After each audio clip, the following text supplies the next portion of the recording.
guys? Team Stamp West, and we are excited to start a new series that we are calling Chanimal Chats. And these will be chats with the Chanimal, Chandler Fry, and these will be geared around Disc Golf Pro Tour events.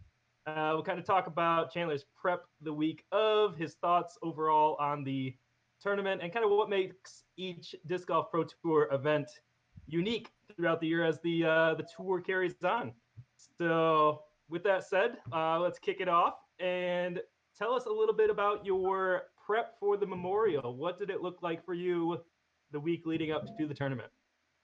Yeah, well, actually, I'm going to start a little bit before that. My first tournament of the year was Wintertime Open, and after that, we actually stayed in Huntington Beach for about a week, and we had the pleasure of hanging out with, when I say us, I refer to Jeff Corns and myself, of hanging out with Paul Macbeth and Brody Smith for like a week, playing Huntington Beach disc golf course over and over again, because I think Brody gets like 4 rounds in a day, which is insane.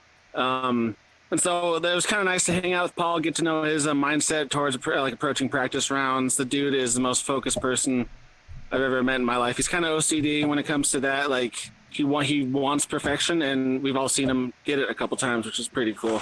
So after Huntington Beach, we got to Phoenix about a week and a half early. We bypassed Vegas. We wanted to focus on practicing Vista and Fountain Hills. Historically, I play Fountain Hills better than Vista, so I kind of did most of my practice rounds at Fountain Hills, or Vista, sorry, like 4 rounds there, and then only 2 rounds at Fountain. And actually, I ended up playing worse at Fountain than Vista, but it doesn't matter. But yeah, we played a lot of rounds with Brody and Paul again. It was fun kind of seeing Paul's approach to the course as well as Brody being a brand new player to the game. They're both so focused and just very competitive, so I kind of started to get that tournament mindset playing with them. But it was great just to kind of come and hang out at the courses, see all my friends again that I haven't seen all off season, and get to play with them, talk to them. And I played a lot of games of horse.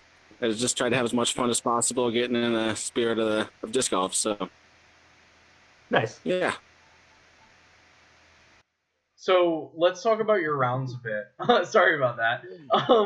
Just absolutely astonished by this blue sky. We don't have those where I am. We're going to talk about your rounds a bit. So you guys played your first 2 at Fountain Hills, and then your last 2 at Vista XL. You said that you played better at Vista, worse at Fountain, which is a switch from the past. What are the challenges? What makes that happen? I think Fountain, I approached it the wrong way this year. I kind of approached it as it's easy. You know, it's just hyzer. And for any disc golf tournament, you never approach a course thinking that's too easy, because every single, like in tournament play, it's going to be harder mentally and physically to execute the shots. And so I kind of went in there a little bit off mentally, thinking like, oh, I'll be fine. You know, like whatever. But the water gets in your head. The people walking on the sidewalks definitely get in your head. And just the competition gets in your head. So I was just a little off. I was missing a couple putts. I sunk a Zeus on hole 9 a little early, and it kind of just, I got a bogey, and I was just like, because then you're thinking, like, I'm only 4 down through 9 holes, and I know the leader's going to be like 13, 14, 15 down, and so you're like, the best I can do is 13 down, and then like every putt you miss, every drive you shank, that's just one more stroke you're going to be off the lead. So it kind of compounds more so than any other course, and it just kind of hit me a little harder this year, and also, honestly, being from the northern climates, like in Washington, where it's just rainy and 35 degrees, 40 degrees all off season, coming down to Arizona is a big change in temperature. The sun, the wind, it's just beating down on you. And I don't know if you can see in the video, but my lips are chapped. And I'm not sunburned. I'm definitely browning, but it's a different beast. And a lot of players like Calvin Heimberg, not to say that he won because of this, but he's from Florida. You know, he has his off season is sunny and beautiful. And like people like myself, Terry Roethlisberger from Minnesota, and all those guys, we come down here and we're just like, it's so hot. And so we gotta definitely drink a lot of water. I got my whale sacks, which I used on every hole, keep my hands dry. It's just we gotta think about a lot more playing in Arizona heat than we do probably every day in the northern climates. Yeah, I can definitely attest to that too, because I went to the Memorial last year, and coming from the Michigan winters where I left with 2 or 3 feet of snow, and that's what I'd been playing in for a month or two prior, and going out to the the sunshine, and the greens are the fairways are so fast. You get such big flare skips, and I was used to everything just sticking in the snow. It's a very different play style than the Pacific Northwest or the Midwest this time of year. Absolutely. And that being said, like, I love it. Like, you can see behind me the blue sky. It's fantastic. And if I can play in this all year, I wish I could. But it's definitely a different beast, like you said. And for those players that have been playing all year in this kind of weather, it's definitely a one-up. It takes me a little bit longer to acclimate after the off season. I'm thinking about next year, end of this year, this off season, maybe wintering in a more sunny location. So next year I'm a little bit more ready to go. But we'll see on that. I don't know. I kind of miss my family and my dog. Yeah, no, that's awesome. So you mentioned it a little bit. You said something about the people walking and seeing you. These courses are almost unique on tour in the fact that they are in big public parks. Does that play into how you approach the tournament or approach your play with people just walking and maybe it's their first time seeing disc golf, or maybe they're just completely oblivious? People riding bikes, riding spin scooters around. There's a lot going on. What's that atmosphere like? Yeah, it's definitely unique. You don't see this happening at like Idlewild at Delaware. Like, this doesn't really happen anywhere else on the tour. I can't really think of any other tournaments that have like thousands of people walking through the fairway, just on paths, on bikes and everything. If anything, it's just a bigger distraction, but as professionals, we got to play through that.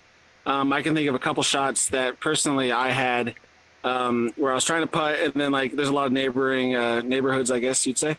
And I just hear like a random kid yelling in the background, and I have to stop. One time I didn't stop, and I completely yanked the putt. But it's just something that you got to deal with, and it's part of it. Like, everyone's playing with it, so there's no real advantage or disadvantage to it. You just got to be able to manage your distractions and just have fun, because it's definitely a different atmosphere having that many people that don't know what disc golf is, maybe, or that just aren't there for disc golf, just walking through. There's times you have to wait on the tee pads for people walking their dogs to walk through the fairway, and there's also like somewhat of a dangerous aspect to it, because a lot of the drives, if you're a little off, you could end up heading towards a path or like a house or something like that. So it's definitely something to think about, and there's some nerves that come into play when there's someone like walking on the path to your right and you're throwing a hyzer just left of them. You got to think about it, and I'm not sure if it's the safest venue for a big tournament like that, but it keeps on coming back to Arizona, so I don't know. Yeah, definitely a unique feature with the park and kind of the public's involvement. I think it's kind of a double-edged sword, because you're getting some more exposure to a lot of new people in the park who maybe will be out there next week, trying out some disc golf, versus maybe the safety aspect. So definitely a unique part of the memorial. For you, is there any one thing aside from kind of the park aspect that really makes the memorial a unique disc golf pro tour event? Absolutely, yeah. I think it being like the first major stop of the disc golf tour, it's great to see all my friends that I haven't seen for like 3.5, 4 months. Because I have more friends in the disc golf community than any other community, and it's because it's like just traveling around, making all these new friends. And like Alex Russell, I didn't see him hardly at all, even though we live in the same state. We're about 2 hours apart. I hardly ever saw him.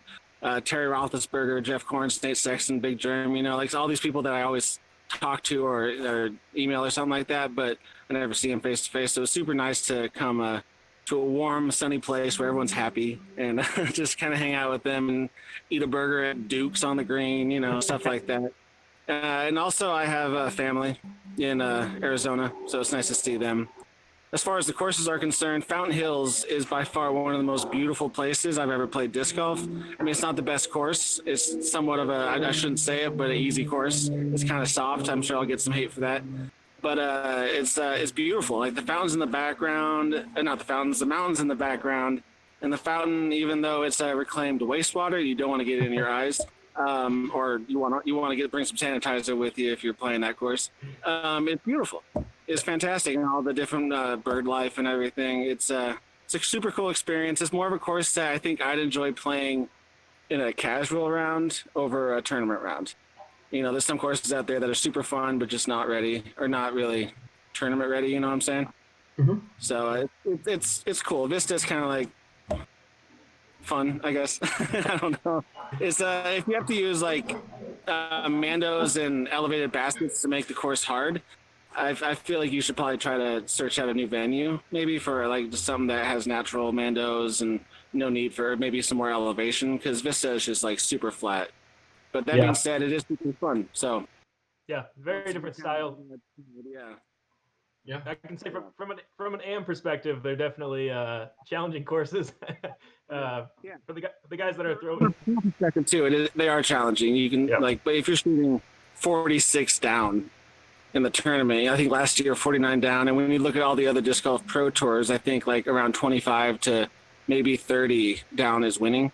Like it might be a little bit too easy for the top guns. And I think that's a really interesting point, especially as like, because this is so focused on the DGPT, right? On the pro tour, understanding what's the ramp up and what's the experience look like as we're developing a pro tour, right? Is this like what is the role of the memorial in that pro tour? Is it an introductory like first event of the series, and we throw out something that's a bit easier to make it so it's accessible, or do we hit it hard like we've got Idlewild or something like that, right? Where it's actually got this really intense like topography. But I think it's cool because it gives you an opportunity to maybe get back into it a little bit more, just as part of the tour. But I think instead of having it as like an introductory tournament to the Disc Golf Pro Tour, like it's the first tournament of the year for Disc Golf Pro Tour, make it a silver series like the CCR Open in Michigan or something like that, and maybe have it later in the year. I think when it comes to like new viewers, which I don't think they're getting a lot of new viewers on the Disc Golf Pro Tour subscription service, it's a great tournament for them to just be like, oh, this makes sense. They're throwing the discs to the basket and it's that, yeah. But like, I think Idlewild or something like that would be so much more interesting to watch than, nice. Yeah. But I'm not entirely sure on that, but I just think we need more difficulty. And like, I don't want it to be a birdie fest. You know, like it would be a lot more enjoyable if there's more par fours, par fives, people shaping shots, and like Simon Lizotte hero shots, you know, stuff like that. That's really fun to watch. And out in Fountain Hills, everyone's doing the same thing, which can after a while get kind of boring. Yeah. So. Yeah. No, you're totally right, and you bring up a good point. Maybe this is an opportunity to kind of evaluate what it looks like to have a silver series versus like essentially a secondary series and a top series running at the same time, and using a really like find another course or another area in Arizona so you can come down and have that warm weather experience, but actually kick it off real hard rather than make it a birdie fest to start. And I think the players would enjoy that a bit more too than being like 10 strokes back after the first round. Because Eagle and Macbeth, I mean, they played very well. Like I think Eagle and Calvin birdied. Like how many holes were there? There's 4 rounds, so 72 holes. Yeah. And Calvin shot 46 down. Like that's insane. That's really good, and they did well. But birdie fests aren't, for me personally as a viewer, aren't super fun to watch. So. That's wild. That's cool. Well, with all that said, we had a fan question from our pal Ty over at Wander Disc Golf, who I know is one of your sponsors. He wanted to know, where does the Memorial stack up for you? Obviously, it's the first pro tour of the year, but kind of looking back at last year's events and this year's events, or maybe just looking forward, where does the Memorial kind of stack up for you? I guess in terms of the great disc golf pro tour events. Yeah, I think out of all the Disc Golf Pro Tour events, like I feel like I'm kind of shredding the Memorial right now. The staff is incredible. Like Keith Murray, the TD, fantastic. The Disc Golf Pro Tour, like Jeff Spring, Zoe Andyke, Dustin Keegan, all the staff volunteers and everything, fantastic. I look forward to playing this event every year just because I love Arizona, seeing all my friends, all my family. Fountain Hills is beautiful. But I think as far as all the Disc Golf Pro Tours are concerned, I think are there 12 of them? Is that correct? Sure. It's going to be between 9 and 12. There's a few I haven't played yet, so I can't really make that. Yeah. It's definitely towards the end. I'm definitely more excited to play Idlewild, Portland Open, just because they're more enjoyable. They force players to throw more difficult shots. It's not just a hyzer fest. Usually like 25 down wins. which I think is more of a pure form of golf than just shredding, Yeah. getting everything within circle one and all that stuff. So, Yes. yeah, I mean, but I don't want to. I feel like I'm being mean, but it is what it is. And in my personal opinion, the Memorial is one of the lesser DGPT events. Yeah. I mean, as we grow the sport, as we evolve, what we're looking at from a pro scene, right? I've talked to I've introduced people at work to the sport, and they're like, "Is there a pro scene?" I'm like, "Yeah, there is."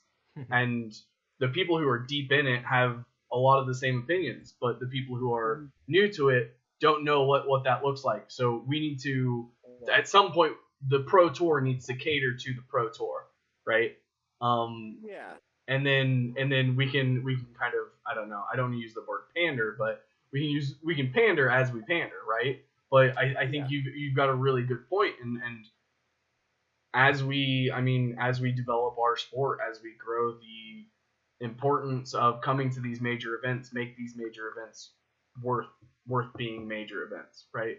Make it so people come out and they're actually the pros are coming out because they're extremely challenged and they want to be there, right? So I think that's extremely important. So do you have any more questions, Wes? Oh. Well, that being said, I think the Memorial would be a fantastic amateur championship tournament in some form of that, because it's challenging for like a 950 to 900 rated player. Yeah. Not that it's not challenging for a professional. You can see from my score this weekend that provided plenty of challenges, but for it's more of an equalizer for the amateurs than for the pros, I think. So I think it'd be more enjoyable in that venue. Yeah. I know when I was out there, the shots, they do require a specific line, whether it's a big hyzer or a long turnover. And the greens playing so fast was really a big challenge for me. And the elevated baskets are something that, we don't really see on just our regular courses everywhere. So from an amateur perspective, all of those things definitely provide a really big challenge. So not a bad idea. I do want to wrap up with one last question. This is the first tournament with the new management of the Disc Golf Pro Tour. And so we're kind of starting to get to see a little bit of what the Disc Golf Pro Tour is going to bring and what it's going to be like this year. Was there anything that really stuck out to you from this tournament that the Disc Golf Pro Tour has improved, or something new that they did that was really awesome? Yeah, I think the subscription service was pretty cool. I think it went pretty swimmingly. The quality of the video was fantastic. Having the men tee off before the women, so at one point in the day, both lead cards on the course. I thought that was pretty cool because they can go back and forth. I thought that was less boring than the original one, where it's just like waiting 15 minutes for the card to tee off and everything, and just showing like 10 minutes of commercials over and over again. Yeah. From my personal interactions with Jeff Spring, I think he's a fantastic leader of the Disc Golf Pro Tour. He's a fantastic manager. He's a cool guy. He was out on the course every day helping out. He did some marshal work, which he was everywhere. He was everywhere. He was everywhere. He was helping set up, and also the staff. They were super helpful, super kind. I think it all went swimmingly. I think we're in good hands. I'm excited to see what they do for the rest of the year, because Memorial was a great start for them. They did really great. Yeah, it's looking great, and I'm excited to see as we go throughout the year, see how these conversations develop as we hit DGBT tour stops, and we're gonna be checking in with you with these Chanimal Chats. But before we completely sign off, if you have anybody to thank, anybody to challenge, anybody to call out, the floor is yours. Yeah, let people know where you'll be next, how they can support you, all that good stuff. I'll be in Waco, Texas for the Waco Annual Charity Open, and that's in 2 weeks, I believe. We're heading out there on Thursday. I don't have any fundraiser discs available right now, but the orders in, they're being made hopefully soon. So be on the lookout for that. I got to thank Discraft Disc Golf for making the best discs on the market. I've never had such a consistent product in my hand. It's fantastic. I got to thank Whale Stacks for keeping my hands dry. I got some pretty sweaty hands out here in the Arizona heat. Disc Golf Strong, I've been working with them every morning before the rounds, and they've been fantastic, getting my body nice and loose before the first tee. From an amateur and professional perspective, it's a great thing to do, just to get your body just to stretch before rounds, get your body ready. And I think he has an app, Disc Golf Strong app. Go check it out on I'm sure it's on Apple and Android marketplaces. So go check that out. Give him some support because he's doing some great things. He's going to be at all the Disc Golf Pro Tour events. You'll be seeing his face. So give him some support. And Wander Disc Golf, some of the best apparel on the market. They have some really cool hats. I think he just dropped a new Brian Earhart hat, which looks fantastic. It's like a bear with a heart with mountains in the back. Check it out. Give him some support. He's an awesome pro. And I gotta thank Jeff Corns, my travel buddy. He's driving this big thing. I don't know, you can see part of it behind me. 38-foot trailer with a big old truck behind it, or not behind it, in front of it. So he's been driving the entire time and killing it. We haven't been in any accidents yet. And also my mom and dad and my brother and my sister, my 2 brand new nephews back in Washington. I miss you guys and I love you guys. And thanks for believing in me.